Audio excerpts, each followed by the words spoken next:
tardes.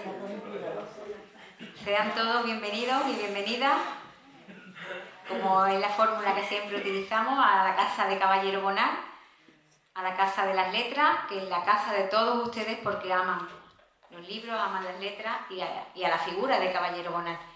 Ya sabéis que esta es la tercera jornada de homenaje dentro de estos encuentros que se llaman, en noviembre hablamos de Caballero Bonal y en esta ocasión aprendizajes y desaprendizajes, haciendo un guiño por un lado a nuestros parteneros en esta aventura, que son las personas del Centro de Profesorado de Jerez, aprendizajes, y desaprendizaje, pues el guiño a su último libro de poesía al que él le tenía un especial cariño y que todos nosotros lo hemos disfrutado mucho. Hoy queríamos hablar, por un lado, de Caballero Bonal como persona, como amigo, como compañero, como aventurero también, y después queríamos hablar de las memorias de él, porque ya sabéis que la vida y la memoria para él era algo que iba cerca, algunas veces se tocaba, algunas veces era tangencial, igual que con la ficción. Ese juego de la vida, la memoria escrita, la literatura, la ficción, eso era algo que él siempre llevaba y por eso hemos querido en el mismo día aunar la figura de Caballero Bonal y la memoria de Caballero Bonal. La memoria y las memorias, podríamos decir. Y para ello tenemos aquí, bueno, José María Velázquez Gastelu, una de las personas que más y mejor conoció a Pepe, que ha vivido tantísimos años, tantísimas aventuras y que tanto sabe de la persona, del escritor y como decíamos antes, del aventurero, del viajero, de quién era, de quién es Pepe Caballero Bonal. Así que tenía que estar en este homenaje. Y a su derecha Jesús Fernández Palacio, que también ha vivido muchísimas historias con Caballero Bonal, vivencias, experiencias escritas y vitales. Y tampoco podía faltar a esta cita. Les agradecemos a los dos el que se hayan desplazado un día que era complicado estar aquí por diversas causas, por diversos compromisos y también en el caso de Jesús, porque bueno, él se desplaza ahora con menos frecuencia, pero eran insustituibles, así que tenían que venir. Os doy las gracias también vosotros, cada uno y cada una sois insustituibles en el día de hoy y no voy a gastar más tiempo. Si os presento a José María Velázquez Gastelu, quizás, bueno, es algo ya trillado porque lo conocéis sobradamente, pero por lo menos un poquito, ¿no? Él es arqueño, aquí siempre pone en su biografía pone Cádiz, pero es arqueño. No, nací en Cádiz y me crié en Arco. En Arco. Tengo la doble nacionalidad. Eso. Y triple yo creo porque también de Jerez tiene una vena. Y de Madrid. Y de Madrid. Bueno, es poeta, investigador, escritor, periodista, ha sido guionista, entrevistador, redactor de texto y flamencólogo de series como Rito y Geografía del Cante y Rito y Geografía del Baile. Es colaborador asiduo del sello discográfico Radio Televisión Española Música, dirige la colección Nuestro Flamenco, o la ha dirigido, y ha pronunciado conferencias en muchísimas universidades, centros culturales, no solamente en España, en Marruecos, Inglaterra, Jordania, Egipto, Estados Unidos, Líbano, Siria, Francia, Japón, Alemania. O sea, su currículum es inmenso. Dirige y presenta el programa de Radio Clásica Nuestro Flamenco. Recibió el Premio Nacional de la Cátedra de Flamencología por 2 veces, en 1972 por Rito y Geografía del Cante y en 1979 por sus artículos y reportajes sobre el flamenco y en 1997, 2 veces, no, 3, por su programa de radio Nuestro Flamenco. Ha publicado libros de poemas, La ceniza, Rito, Los límites del desierto, Viajes de la eternidad, con el que obtuvo el premio de poesía Fray Luis de León y que tuvimos la suerte de presentar aquí con el maestro. Medalla de oro del Festival de Arcos de la Frontera, premio de la crítica flamenco hoy, en 2 años también, 2003 y 2006, insignia de oro de la Asociación Cultural Flamenca Manuel Soto Sordera, de Jerez, insignia de oro de la Peña de los Pueblos Blancos de Arcos, premio de flamenco.com de 2006 por la nueva colección en DVD de Rito y Geografía del Cante, premio del Festival Internacional del Cante de las Minas, y en 2007 también ese premio, pero en el apartado de poesía, ya no flamenco. Es gaditano del año 2006 en el apartado de literatura, y recientemente ha publicado el libro De la noche a la mañana, medio siglo en la voz de los flamencos, que reúne entrevistas y artículos heterogéneos publicados entre 1972 y 2019. Este libro lo tienen en la entrada y se lo recomiendo vivamente. Además hay unos textos con Caballero Bonal que no se deberían perder. Y presento directamente a Jesús y así les doy tiempo a los dos de que hablen y después podamos tener una conversación entre ellos si queda tiempo y también ustedes si quieren colaborar. Jesús nació también en Cádiz, él no tiene doble nacionalidad porque no quiere, porque queremos hacerlo venezano. Me gustaría. Lo queremos hacer venezano. Me gustaría por varios motivos. Por varias razones. Y no todas confesables. Es poeta y articulista, ha colaborado en diversos periódicos, revistas españolas y extranjeras.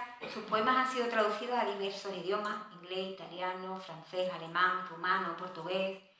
Ha publicado los poemarios Poemas Anuales, El ámbito del tigre, De un modo cotidiano, Coplas de Israel Sibo, Signos y segmentos, los poemas de Sakina, Signos y segmentos, segunda antología. Este recoge una amplia selección de su obra poética hasta prácticamente la actualidad. En 2012 publicó Poemías, una antología de poemas vertebrada en torno a la relación con Carlos Edmundo de Ory. Su poesía ha sido incluida en numerosísimas antologías en España y en el extranjero. Desde el año 91 es subdirector de la revista Atlántica de Poesía, que ahora seguramente él hablará de ella, y ha dirigido durante más de 10 años la colección Libros de Bolsillo de la Diputación de Cádiz, tanto en poesía como en narrativa, y es director, tenemos el honor de que sea el director de la revista de literatura Campo de Agramante de esta fundación, y además es patrono de la fundación. También creo que luego nos va a hablar de Campo de Agramante. No les robo más tiempo, voy a pasar primero la palabra a José María Velázquez Castelo y disfrútenlo como yo lo voy a disfrutar.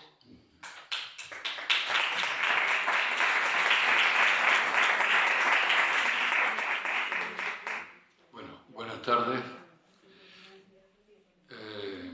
Muchas gracias a Pepa Parra por sus palabras cariñosas y generosas como siempre. Gracias a todos ustedes por estar aquí. Gracias a la Fundación por invitarme a participar en este ciclo dedicado a José Manuel Caballero Bonal. Y para mí es un honor, una satisfacción compartir esta mesa, además de con Pepa, naturalmente, con mi querido y admirado amigo Jesús Fernández Palacio, a quien admiro, a quien quiero y a quien además estoy muy satisfecho por compartir este ratito con él. Bueno, pues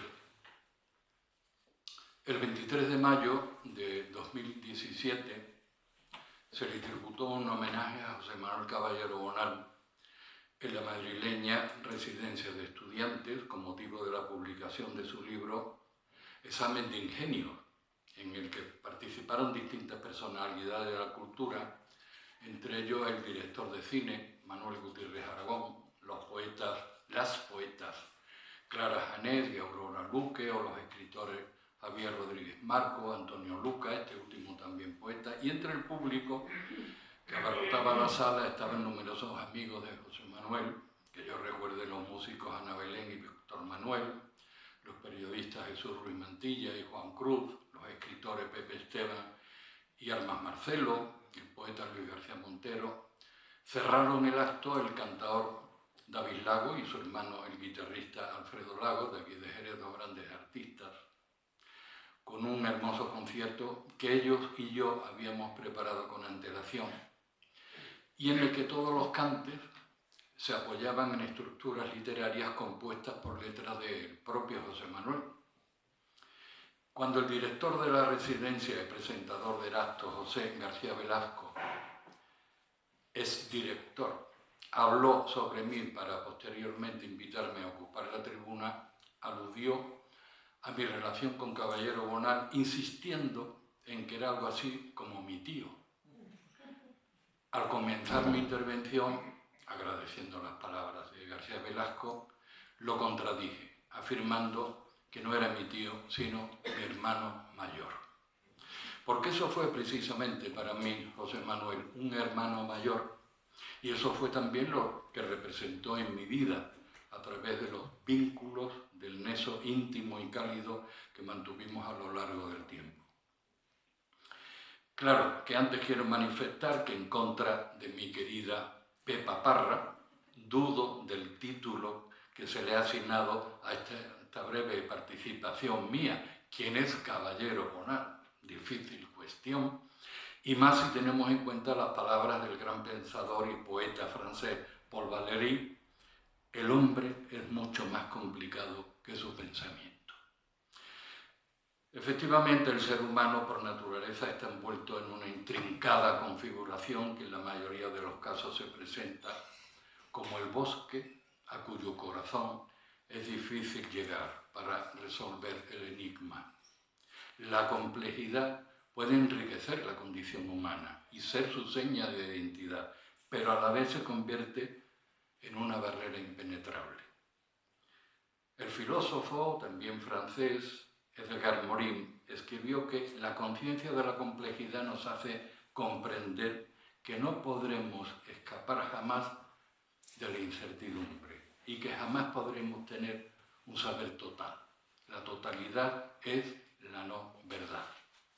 Así que, teniendo en cuenta el poco tiempo del que dispongo, voy a dar una visión rápida, sucinta, impresionista y subjetiva del personaje Caballero Bonal, al que conocí a principios de los años 60 del pasado siglo en Arcos de la Frontera, el pueblo donde me crié. Él, José Manuel, iba a visitar a su hermano Rafael, que era entonces juez de Arcos y muy amigo de mi padre. Y desde ese momento se estableció entre José Manuel y yo una profunda confraternidad. Posiblemente ese sea el término más justo, aumentada por el afecto y por las muchas afinidades.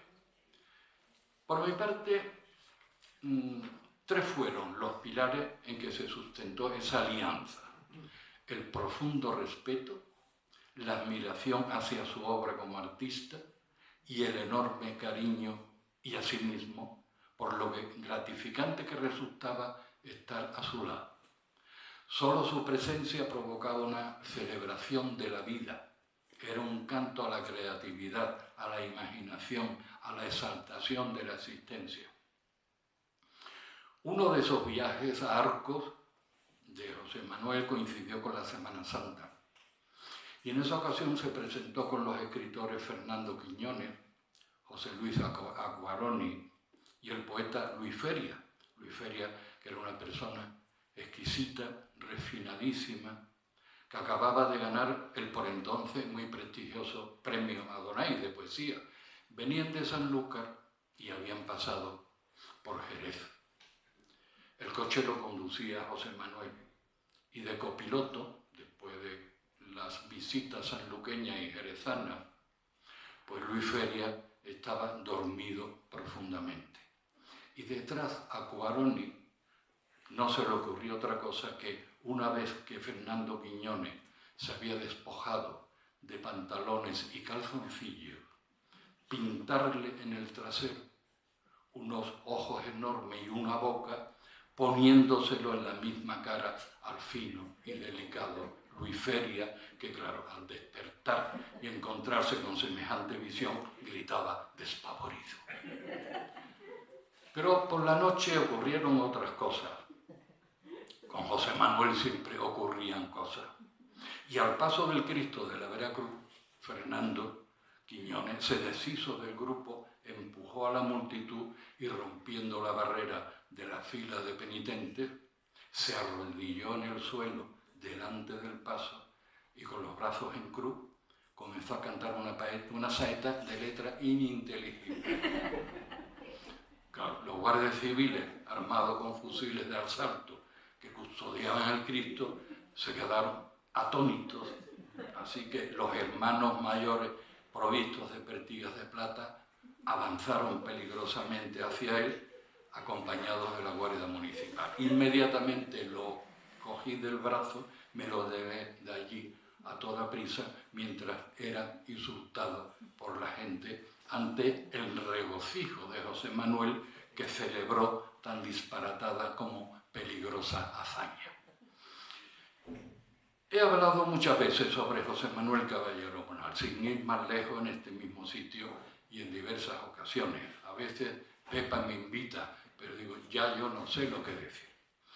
Pero acerca de la visión que tengo de él no puedo dejar de repetir o referirme de nuevo a algunos aspectos que me parecen altamente significativos. Y uno de ellos es el flamenco, que hoy precisamente es el Día del Flamenco, o así lo han indicado nuestras honorables instituciones, ya que con José Manuel he vivido en esto del flamenco momentos inolvidables y juntos hemos compartido irrepetibles experiencias en Sevilla, en Lebrija, en Jerez, en Arcos, en Dos Hermanas, en Madrid. El flamenco ocupa un lugar muy destacado en el conjunto de la obra de José Manuel Caballero Bonal, ustedes lo saben, tanto en los libros de difusión, de investigación, de estudio, como en la poesía o en los trabajos discográficos. Y en cuanto a la poesía, debo referirme, y siempre lo hago, a Anteo, un libro publicado en la colección Adonai en 1956, donde se incluyen 4 poemas pioneros en el tratamiento del flamenco desde la perspectiva de una lírica moderna que, como la suya, rompía con todos los estereotipos declamatorios y neorrománticos que hasta entonces, de manera engolada, habían servido de soporte a la poesía con trasfondo flamenco. Esos 4 poemas, que profundizan hasta lo más profundo en el universo oculto de la soleá, el martinete, la seguirilla y la saeta, son ejemplos de cómo utilizar con precisión las herramientas del lenguaje escrito para transmitir la esencialidad de unos cantes. Podemos decir, bajo mi punto de vista, que inauguran un estilo para sumergirse en un espacio que se encuentra más allá de las coordenadas literarias vigentes por entonces. Nunca la poesía llamada flamenca se había atrevido a traspasar esos límites. Los 4 poemas de Anteo, sin embargo, suponen un descubrimiento, una nueva magnitud, para dar paso al poder de la palabra trascendida. Una de las debilidades de José Manuel Caballero era el baile flamenco, sobre todo ese baile que yo llamo de patio. En esas fiestas, algunas de ellas las vivimos juntos, donde el arte flamenco se manifiesta con toda su esplendorosa libertad creativa. De modo que en muy especiales ocasiones, José Manuel, en un arranque imprevisto, solía darse una corta pero fulgurante patadita por bulerías. Aunque, pasado el tiempo, se dedicaba más a cantar en unos repentinos y sorpresivos arrebatos. Es entonces cuando interpretaba, acompañándose él mismo con el compás de su barrio de San Miguel, aquí, esa copla de Guerrero y Ardavín que grabó por bulería La Niña de los Peines en 1935 con la guitarra de Niño Ricardo, y que dice: cuando voy a los bailes del Duque de Osuna con el miriñaque de Rico Moaré, oigo que murmuran, no existe ninguna que tenga tal clase y tan lindos pies. Eso a José Manuel le fascinaba. Pues además de libros, artículos e infinidad de textos para discos, José Manuel escribió letras que después grabaron Turronero, Diego Clavel, Manuel Soto Sordera, muy amigo de José Manuel, José Mercé, a quien le hizo las letras para su primer disco sobre Andalucía, Juan Peña el Lebrijano. En la vida de Caballero Bonal siempre ha existido una especie de parcela reservada a los flamencos con muy vivos y leales afectos que va desde Antonio Gades, para quien hizo la adaptación del gran musical Fuente Ovejuna, a Manuel Morao, de aquí de Jerez, Cepero, Pedro Peña, José de la Tomasa, Luis Caballero o Antonio Mairena. Durante algunos años consecutivos, José Manuel y Pepa Rami, su esposa, solían convidarnos muy generosamente a un grupo de amigos para celebrar memorables fiestas de Nochevieja en su casa de Madrid, a las que acudían al lado de escritores como Quiñones o Antonio Gala, pintores como Francisco Moreno Galván, escultores como Eduardo Carretero y su esposa Isabelita García Lorca, gente del flamenco, José Meneses, Manuel Gerena, Rafael Romero, Perico del Lunar, pero en cierta ocasión entre los invitados estaban precisamente Antonio Mairena, también muy amigo de José Manuel, que andaba por Madrid grabando, y Tomás Torres, el hijo de Manuel Torres, que cantaron de forma excelente hasta bien entrada las mañanas. Eran estas fiestas de Nochevieja estupendas y simpáticas, inolvidables. Pero, ya lo saben ustedes, la obra cumbre en la discografía de José Manuel Caballero Bonal es el archivo del cante flamenco. Él mismo, en su segundo tomo de Memoria, La costumbre de vivir, confiesa que está bastante satisfecho de ese trabajo. Y es cierto, también en este caso fue un pionero que abrió las puertas a otra realidad del flamenco.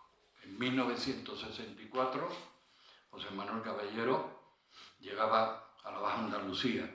Se hacía acompañar por un pequeño equipo compuesto por los técnicos de sonido Francisco y José María Batlle y el productor Ramón Segura para comenzar los registros de su archivo del cante flamenco, uno de los monumentos sonoros fundamentales en la historia de este arte. Se trataba principalmente de profundizar en ciertos ámbitos que se sabía y estaban ahí, pero a los que no se consideraba con la suficiente entidad como para atenderlos, pararse ante ellos, observarlos y otorgarles el valor que en verdad poseían. Después, mostrarlos y difundirlos. En una labor semejante a la que Paul Bowles llevó a cabo en 1959, bajo los auspicios de la Fundación Rockefeller, y que consistió en grabar las músicas tribales de Marruecos a lo largo de extensas rutas por el país. Y según escribe en el libreto esclarecedor y lúcido que acompaña al archivo y que en ocasiones hace las veces de vibrante cuaderno de campo, para José Manuel Caballero Bonal, descendiente de Bowles en tierras andaluzas, el archivo fue una especie de diario de viaje en torno al complejo mundo moral y material del flamenco, prestando una atención primordial a las experiencias vividas durante la búsqueda de fuentes. Dos conceptos sintomáticos en este texto de José Manuel Caballero: búsqueda y viaje. Tuve el honor de acompañar a José Manuel, que me admitió en calidad de grumete en esa travesía flamenca que él comandaba. Para mí fue emocionante recorrer con él algunos tramos de su viaje por Andalucía durante la grabación del archivo. Su idea básica era la de ir directamente a los focos donde emanaba el cante de forma espontánea y desinhibida.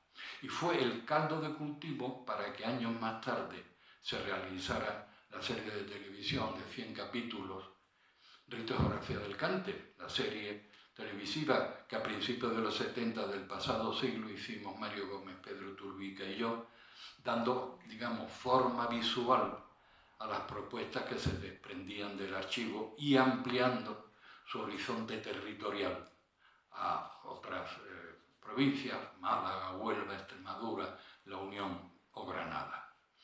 También en La costumbre de vivir indica José Manuel que el archivo constituye un balance histórico irrepetible al que todavía hay que acudir para conocer a ciencia cierta la mejor tradición del flamenco.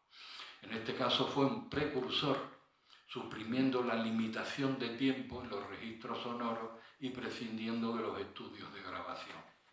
Este solo hecho ya constituía un acontecimiento novedoso en el flamenco, un paso decisivo que rompía con los moldes establecidos. Después, también un camino iniciático por Jerez, Alcalá de Guadaira, Triana, Cádiz, Los Puertos, Morón.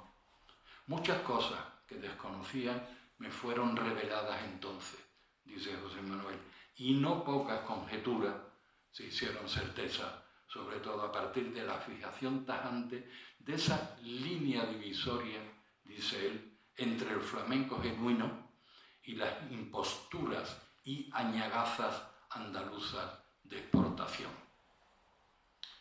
No he visto a nadie que haya realizado un trabajo, en este caso un trabajo discográfico, con tanta pasión y a la vez con tanto compromiso como José Manuel Caballero. Siempre conservó la emoción que pudo proporcionarle el haberse conmovido hasta lo más profundo con una Soleá de Talega, Manolito de María o Tío Borrico, unas seguirillas de Terremoto o La Piriñaca, o un toque de Manuel Morao y Diego del Gastor.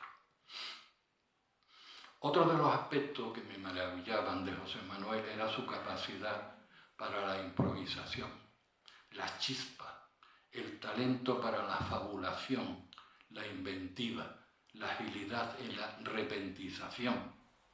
Esto lo tenemos muy cercano en su libro de memoria, que él lo califica de novela de la memoria y en donde me atrevo a incluir también ese examen de ingenios. La costumbre de vivir se abre con esta cita del Quijote. Dime tú, el que responde, ¿fue verdad o fue sueño lo que yo cuento que me pasó en la cueva de Montesino? La realidad y el sueño, pero ante todo la libertad para disponer sin barreras de los recuerdos y otorgarles otra dimensión. Cuando escribe José Manuel sobre Picasso dice, Picasso recoge todas las herencias aprovechables del arte universal, las dilapida, las desmantela, las vuelve a montar y por último las proyecta sobre los espacios enigmáticos del futuro. Algo que yo considero que se puede extrapolar a las fórmulas y los criterios que utilizó José Manuel para la redacción de las memorias, otorgándole a esta otra proyección que va más allá de la realidad para hacerla más reales. Y también la música. La presencia de la música en toda su obra, como muy bien estudia Ismael Chatagnier en su tesis doctoral Literatura y Música, en José Manuel Caballero Bonal. El asombro, el encandilamiento que mostraba ante la musicalidad de una palabra, de una frase, de un título e incluso de una marca. Viajábamos por Portugal, José Manuel y Pepa, el pintor Miguel García de Bea, un paisano mío de adolescencia y juventud, que un día se lo presenté a José Manuel y se estableció entre ellos una cordial amistad. Su esposa Mila, Nieves y yo, y a veces comíamos, estando por Portugal, en las pousadas, en lo que aquí son los paradores. Por cortesía siempre le cedíamos la carta de vino a José Manuel para que él eligiese. Y en aquella ocasión se quedó un buen rato mirando la carta hasta que de pronto se le iluminó la cara y dijo, este debe ser estupendo, porta dos cabaleiros. No lo conocía de nada, pero la sonoridad y lo sugerente de la marca, la musicalidad, lo entusiasmó. Y solo por eso le pareció que era un vino excelente. Inmediatamente llamó al camarero, a ver, porta dos cabaleiros, 4 botellas. Y hablando de botellas, ustedes recordarán que un día hizo una declaración en no sé qué medio, no sé si fue el Diario de Cádiz o el Diario de Jerez, afirmando que la gota, esa enfermedad tan molesta y dolorosa, se curaba con la ingestión de manzanilla de Sanlúcar. Así que la noticia se propagó, llegó hasta Radio Nacional y lo llamaron para entrevistarlo. Claro. Hablaron de su último libro y, naturalmente, el argumento principal era lo de la gota y la manzanilla. ¿Y cuál es la dosis ideal? Le el incauto periodista. Una copita a mediodía, a media tarde. No, ni mucho menos, le contestó José Manuel. Lo ideal para que haga efecto, y yo lo he comprobado, son 2 botellas diarias. José Manuel Caballero Bonal, persona valiente y comprometida, con una ejecutoria ejemplar cuya enérgica lucha por las libertades y su crítica contundente a las injusticias, a la mediocridad del poder político y sus corruptelas, se han convertido en una modélica e inalterable referencia moral de los tiempos pasados y en los no menos oscuros de ahora. Maestro de la lúcida rebeldía y de la desobediencia inteligente, activista con su propia obra siempre en movimiento, viajero tenaz por su ágil y fresca memoria tan rica de aconteceres, paisajes y poesía. Caballero Bonal es el descubridor, con su palabra creativa, de un universo único y deslumbrante. A lo largo de los años pobló su peculiar mitología y su fabuloso imaginario de personajes que caminaban por el filo de la historia, de días de septiembre y ojos de gato, de viejos y decadentes palacios, de argónidas, de campos de agramante, de pájaros en la noche, o de la fugacidad del tiempo en un manual de infractores entre las luces y las sombras de la existencia. Y aquí podemos hallar una de las claves que nos llevan a conocerlo mejor, porque él creaba y recreaba esa existencia para hacerla más nuestra en su complejidad, más vivificante y, en definitiva, más parecida a esas copias rescatadas del natural que José Manuel relataba con su poderoso, sugestivo e inconfundible lenguaje. El arte, en todas sus formas, el de la diversidad de la música y la palabra escrita como propuesta liberadora para una vida mejor y más digna. Una luz en mitad de la noche con José Manuel Caballero como foco y guía. Para mí, y ya termino, un maestro, el que tanto me enseñó y al que tanto recuerdo, en definitiva, un entrañable hermano mayor. Gracias.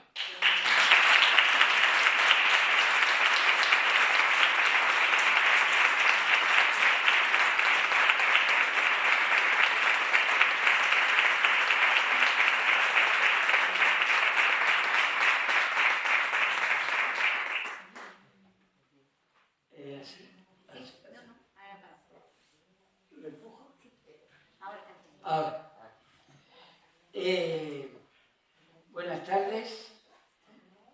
Hablar después de mi amigo José María Velázquez Castello y hablar antes de mis amigas Ana y Celia, que van a hablar a continuación, es una responsabilidad.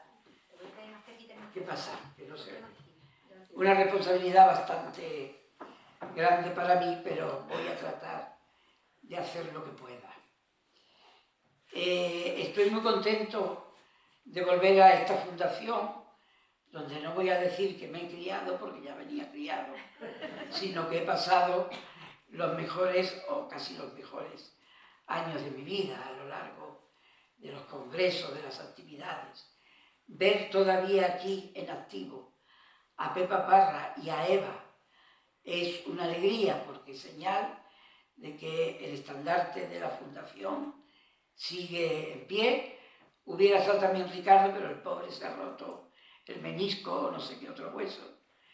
Y bueno, no sé si el menisco es un hueso, todo esto.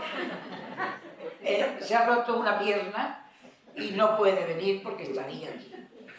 Y luego, tengo que decirlo en alto, hoy he visto de nuevo a Fernando Domínguez, que es una figura esencial en la historia de la Fundación Caballero Bonal. Casi no se le ve,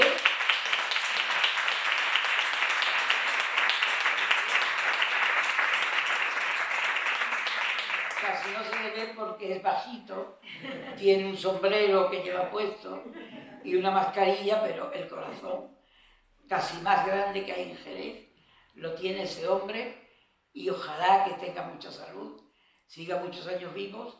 Ya sé que no puede volver aquí, pero el tiempo que ha estado aquí, vosotros lo sabéis, la Fundación Caballero Bonal, con la ayuda de Pepa y de otros colaboradores, ha brillado. Ahora casi todas las fundaciones están en horas bajas, antes lo comentábamos, la Fundación Quiñones ha desaparecido, la Fundación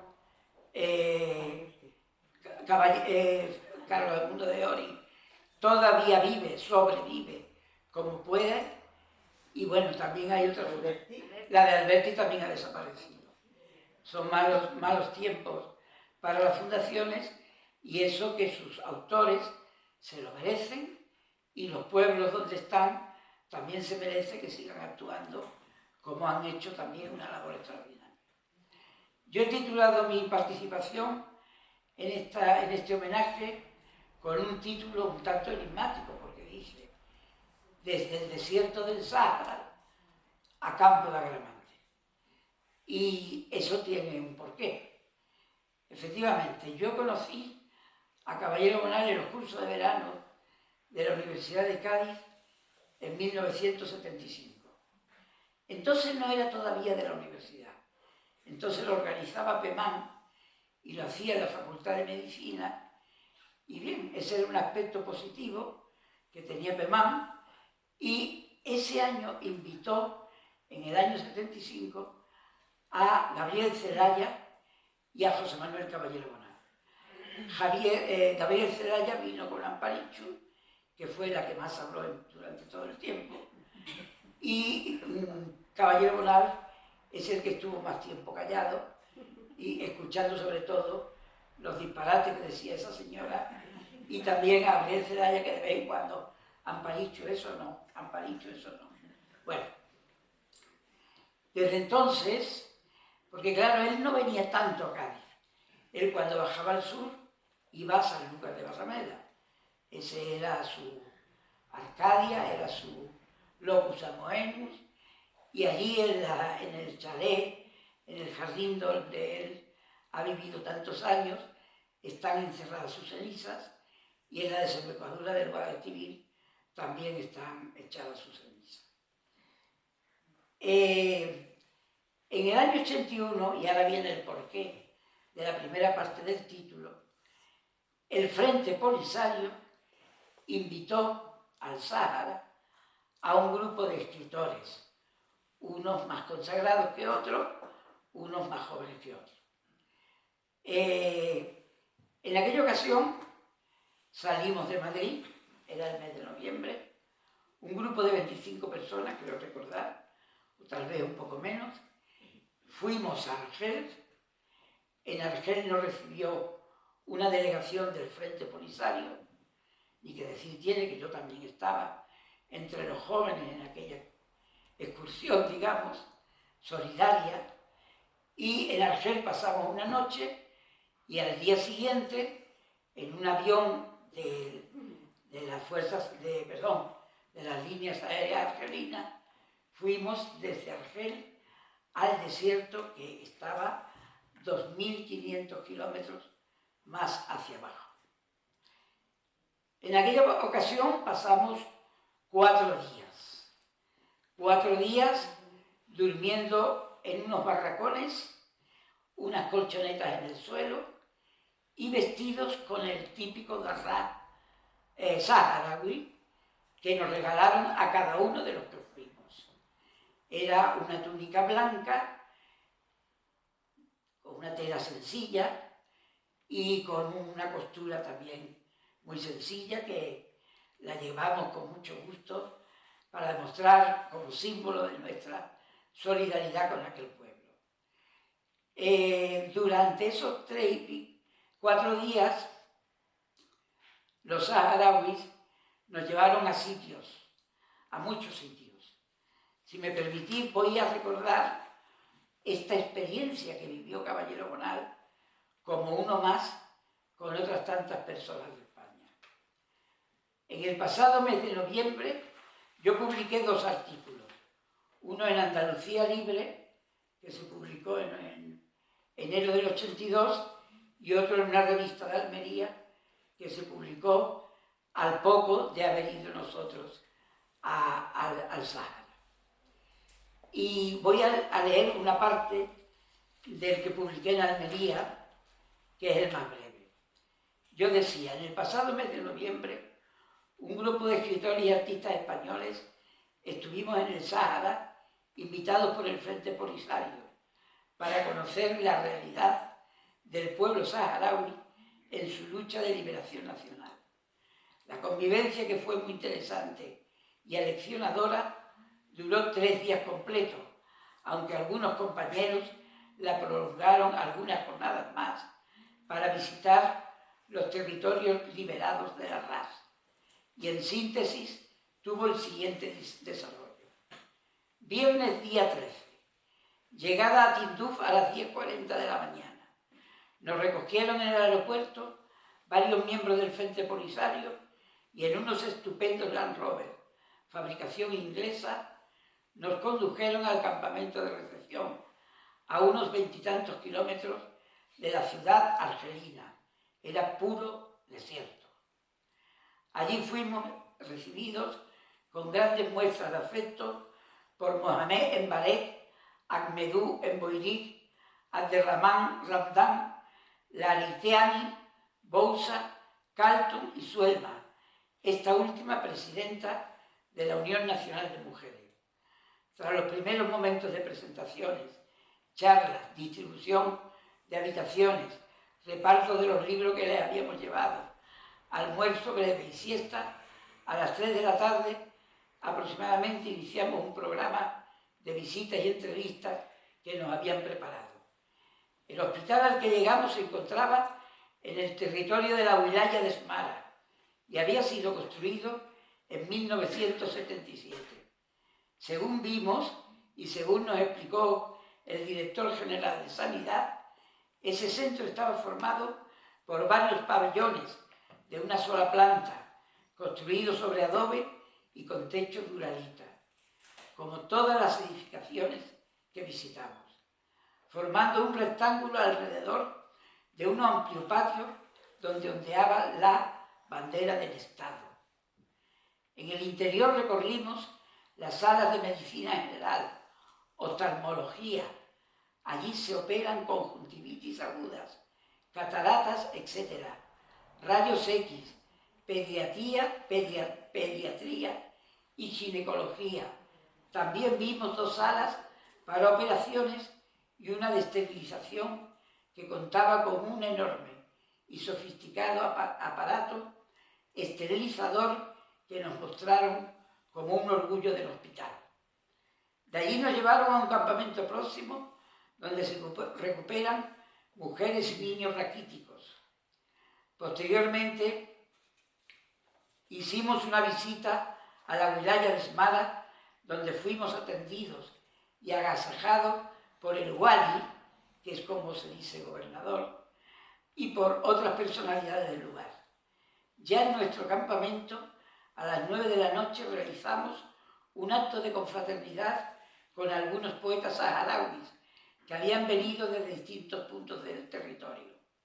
Conocimos a Beirut, Utiga, Bachir Ali, Mohamed Abdelajer, lo pronuncio fatal, Hadra y otros, quienes nos recitaron en Hassanía, dialecto árabe, que ellos utilizan, hermosos poemas en los que hacían un canto reiterado de los triunfos del ejército saharaui en su lucha contra Marruecos, refiriéndose sobre todo a la última batalla de Guelta Cebul.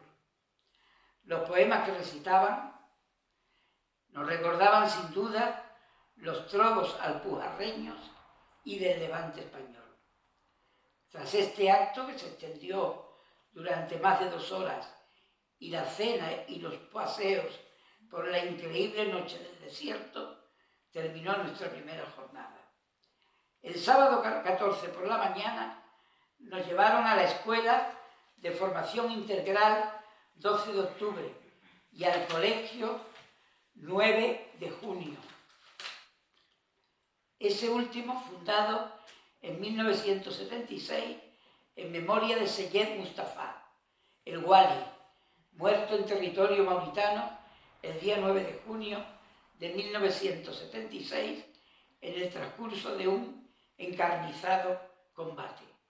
El Wali, que fue fundador del Polisario, es desde su muerte, a los 28 años de edad, el héroe nacional por antonomasia. En todos los edificios, el lugar preferente, está la foto del Wali, presidiéndolo todo. Por la tarde estuvimos en la wilaya de Layún, que es la más poblada.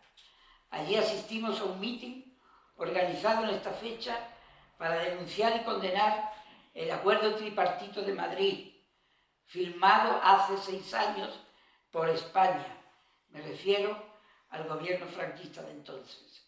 Marruecos y Mauritania, en virtud del cual el gobierno español vendió el territorio que había colonizado durante tanto tiempo a los marroquíes y mauritanos, desoyendo los anhelos independentistas del pueblo saharaui.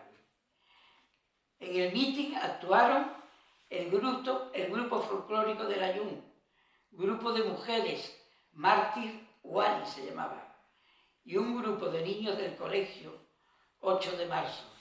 El gobernador de la wilaya provincia, la wilaya es la provincia allí, Omar Mansur, pronunció un discurso político de amplio contenido.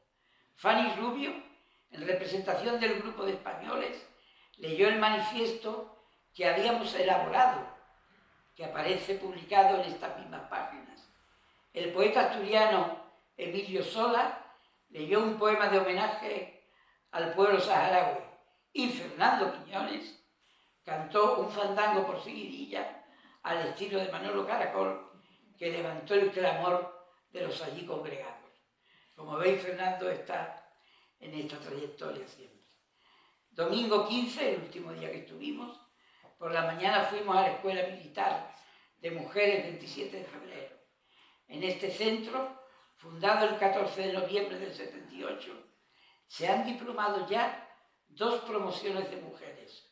Los cursos, que tienen una duración aproximada de 10 meses, abarcan un ambicioso programa de formación profesional, cultura nacional, artesanía y formación militar. Todo ello distribuido en un primer ciclo básico y posteriores especialidades.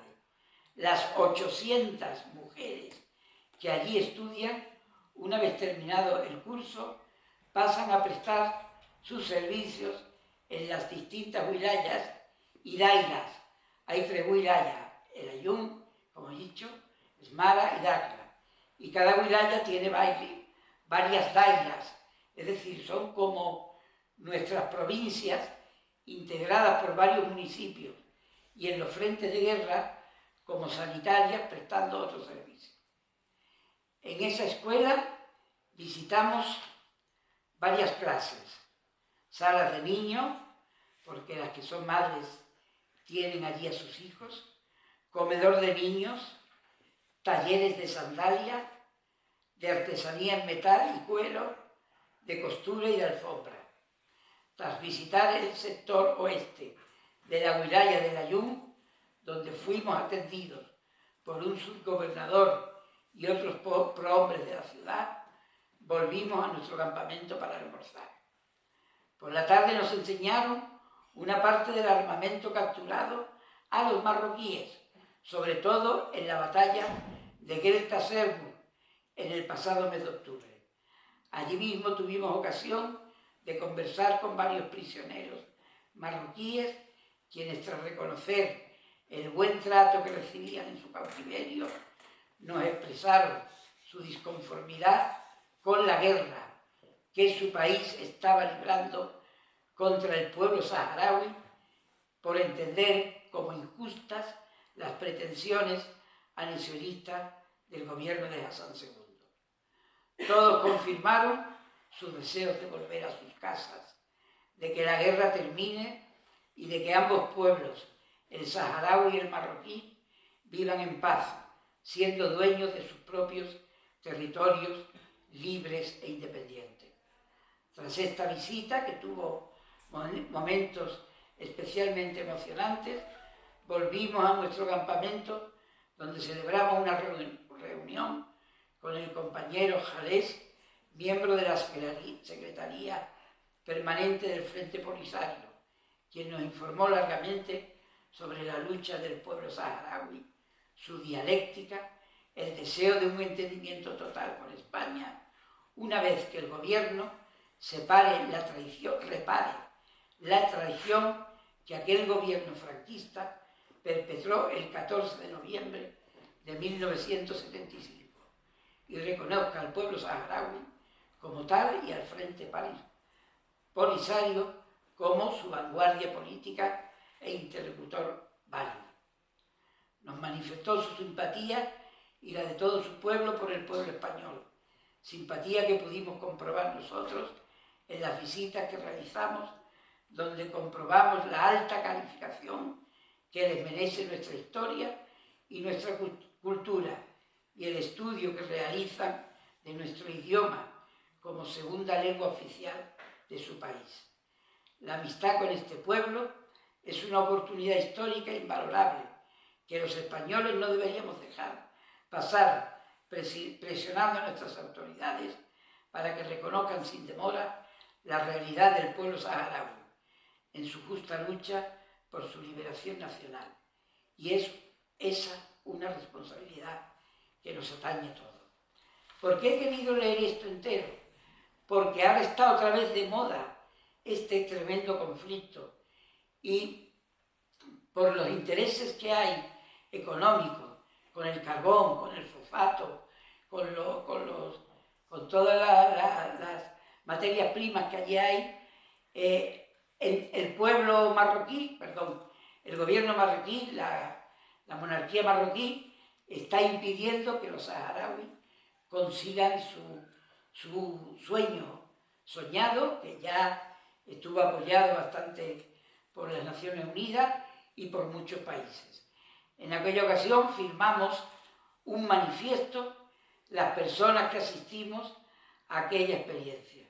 Agustín Millares, Leopoldo Zancoz, Javier Martínez Reverte, José Agustín Goytisolo, Fernando Sánchez Dragoz, Pedro Lezcano, Carlos Álvarez, Manuel Barrera, Fernando Quiñones, Víctor Lezama, Javier Millán, José Manuel Caballero Bonal, Fernando García Ramos, Nadia Consolani, la esposa de Quiñones, porque cuando nos tuvimos que volver, porque todos teníamos trabajo y teníamos que estar en España, el Polisario invitó a los que se quisieran quedar, que los iban a llevar en un Land Rover a la zona de guerra. La mayoría de la gente se tuvo que volver, pero se quedaron 4 o 5 personas, entre ellos una de las mujeres que iba, Nadia Consolani, que vieron, los llevaron a ese territorio y allí tuvieron una experiencia y todos los que volvíamos decíamos, qué valor han tenido. Bueno, volvieron todas indemnes, etcétera, etcétera. También estaba Emilio Sola, Martín Sampé, creo que es, el que os habla, Francisco García Navarrete, Fali Rubio, José Ramón Ripoll y Antonio Zarco. Y Caballero Bonal, ¿no? Lo he dicho, José Manuel Caballero Bonal. Caballero Bonal estuvo, yo me acuerdo de aquello, los 4 días con su darrá blanco, durmiendo en el suelo en una colchoneta, comiendo unas comidas que Fernando Quiñones siempre de broma, por Dios, si parece víborilla, decía porque parecían víboras cocinadas de aquella manera. Y bueno, pues esta experiencia quería contarla aquí y esta es la primera parte de mi intervención. La segunda parte, a campo de Agramante, bueno, yo quiero decir que con Caballero Bonal he colaborado, él como jefe y yo como colaborador, en muchos proyectos. Ambos estuvimos como patronos en la Fundación Alberti. Yo le hice una estupenda entrevista, estupenda por lo que él dijo, que se publicó en la revista Campo de Agramante, en la revista Fin de Siglo, Fin de Siglo. La entrevista se publicó en la revista Fin de Siglo. La revista Atlántica de Poesía le dedicó un número. Bueno, hemos hecho muchas cosas. Y lo que no hemos logrado hacer, porque él no lo permitió, él no quiso, decía que en su fundación él no podía permitir que le dedicáramos un número monográfico, es dedicarle un número monográfico. La revista Campo de Agramante, no voy a leer todo lo que traigo porque es muy extenso, ha llegado al número 28. El número 28 se publicó en 2019, y que creo que es este número, sí. Y aquí le rendimos un homenaje a... Había una entrevista estupenda con Julio Manuel de la Rosa, que murió poco antes de la pandemia. Creo que fue en febrero del... Y aquí se presentó este número y el acto se lo dedicamos a Julio de la Rosa, y vinieron los hijos y todo, ¿no? Y entonces Pepa, y el que les habla, porque ella es la subdirectora, la que manda, siempre es la que manda, y yo era el director, lo sigue siendo, pero la revista por razones económicas y también por la pandemia se separó, y estamos pensando que para el año que viene, en este mismo mes, en noviembre, a ver si logramos, entre todos los colaboradores, sacar un número dedicado a Caballero Bonal. Aquí hay dos personas imprescindibles para eso. Este caballero también tendrá que currar, Pepa y yo, y se lo diremos a todos los participantes en estas jornadas tan estupendas. Y ya para terminar, porque quiero escuchar a nuestras amigas que han venido de fuera, voy a leer un último texto, que es una paginita nada más, que yo escribí cuando Pepe falleció. Y lo voy a leer como un homenaje personal íntimo y ya me callo. Yo decía: ¿cómo recordar a mi querido maestro Pepe Caballero Bonal, un intelectual polifacético que hizo radio en los 50 y que fue guionista, editor, actor secundario, lexicógrafo, profesor, traductor, flamencólogo, adaptador de textos, conocedor y crítico de las artes plásticas, además de autor de varias de las páginas más memorables de la literatura española contemporánea?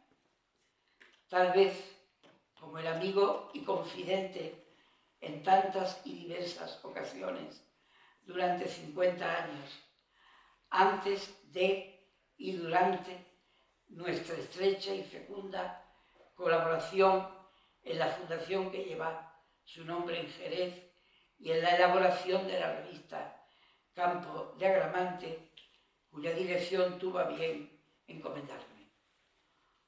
O como el veterano, esposo de su cálida e inteligente compañera Pepa Ramis, nuestra querida amiga, o como el padre de sus varios hijos, o el abuelo que se alegraba cuando llegaban los nietos y también cuando se iban, según decía en clave de humor.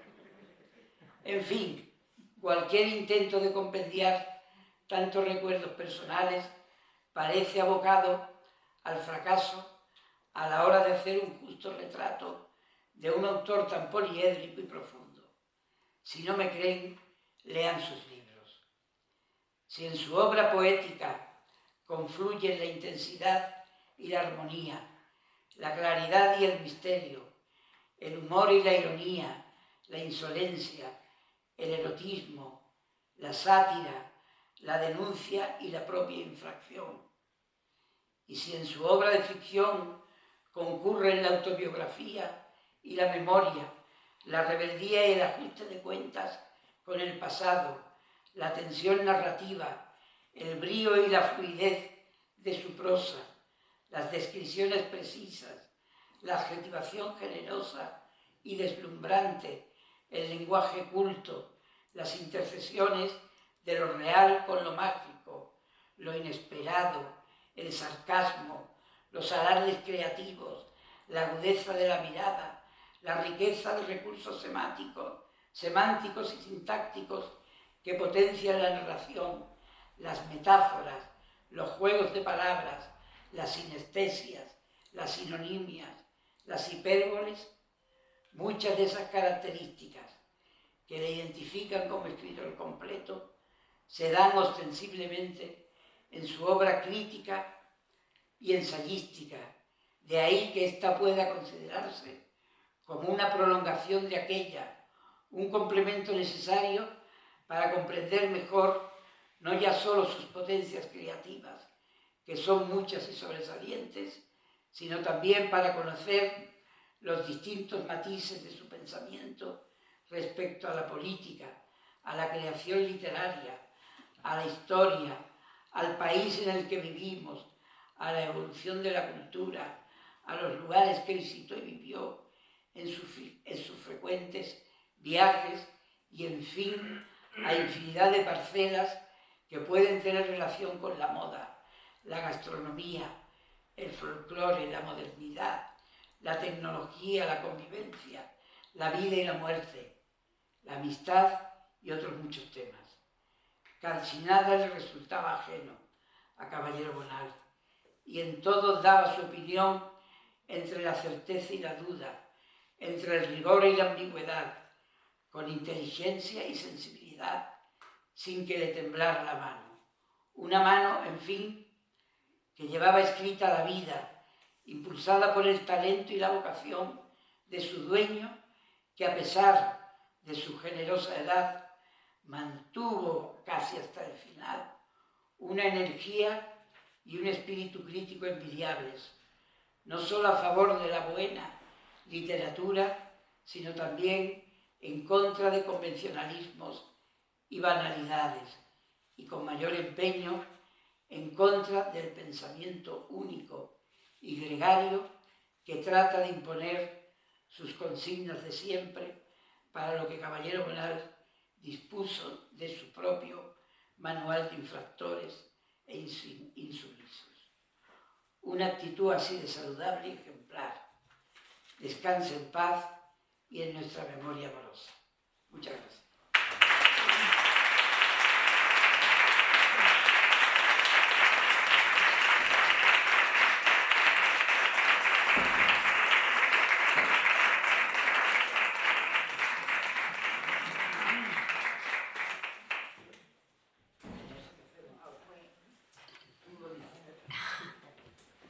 Cinco minutitos podemos todavía apurar por si alguien quiere hacer una pregunta, un comentario o... Nos hemos tenido que callar muchas cosas por problemas de tiempo, y una de ellas, que la voy a enunciar nada más, es la experiencia que tuve con él al publicar los 3 volúmenes, 1500 páginas, de sus prosas reunidas, que nos llevamos casi 1 año y medio seleccionándolas, corrigiéndolas, encuadrando los distintos apartados. Y bueno, esto es un libro imprescindible para conocer la faceta de ensayista y de estudioso de Pepe Caballero. Yo quisiera añadir una cosita muy breve. Ese famoso viaje al Sáhara que ha contado Jesús también, donde iba José Manuel y tantos escritores. José Manuel Caballero Bonal, con su siempre ese sentido magnífico del humor y esa creatividad constante, contaba una pequeña historia de este viaje, que no sé, Jesús estaba adelante, pero no sé si corresponde a la realidad o a la realidad de José Manuel Caballero Bonal. Y era que esta señora, digamos, responsable de los asuntos sociales del Sáhara, pues empezó delante de este grupo de escritores españoles, empezó a decir, bueno, pues nos vendría muy bien ayuda para una potabilizadora de agua, para los hospitales mejorarlos, para, en fin, para escuelas para los niños, nos vendría muy bien. Y de pronto José Agustín Goytisolo, según Caballero Bonal, se levantó con su túnica y dijo: pide por esa boca, reina mora. Es verdad. Es verdad. Bueno, pues es verdad. En ese grupo de firmantes del manifiesto, desgraciadamente, ya han muerto casi más de la mitad, e incluso algunos, no voy a decir el nombre por respeto, ¿no?, de los que iban, que entonces eran muy izquierda, y llevaban el hachís y no lo querían compartir. Una noche se lo robamos a uno. Algunos se han vuelto muy reaccionarios y ya no quisiéramos ni verlo. Pero no voy a decir nombre porque no, está feo. Lo sabemos. Y Nadia, cuando volvió de la zona de guerra, que yo no sé cómo se le ocurrió a esa mujer, dice que una vez iba en un Land Rover y vieron un coyote muerto. Y entonces le abrieron los saharauis todo lo que podían, veían si era aprovechable para comer. Le abrieron el estómago y dentro del estómago tenía una mano humana con un reloj de pulsera. Y le dijo: Caballero Bonal, funcionaba el reloj.